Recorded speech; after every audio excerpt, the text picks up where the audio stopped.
له افغانستان سره نغدي مرستې د 40 میلیونو ډالرو یو کڅوړه کابل ته را رسېدلې ده. سلام، ستړي مه شئ، زموږ یوټیوب چینل ته په خیر راغلاست. د لا ډېرو معلوماتو لپاره زموږ یوټیوب چینل سره سبسکرایب کړئ.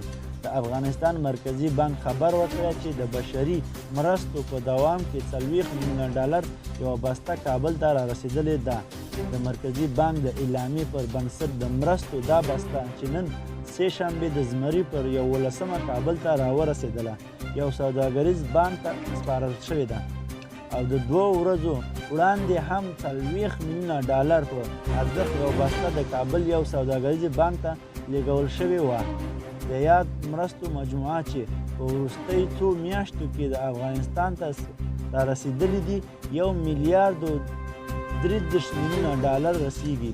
مرکزي بانک له نړیوالې ټولنې څخه د نغدي مرستو په خاطر مننه کړې ده، خو د دغو پیسو د مصرفولو په اړه تر اوسه د رسنیو ته د معلومات نه دي ورکول شوي او دا هم نه ده معلومه شوې چې طالبان تر کومه حده د دې مرستو په مصرف کې د لاسوهنې اجازه لري.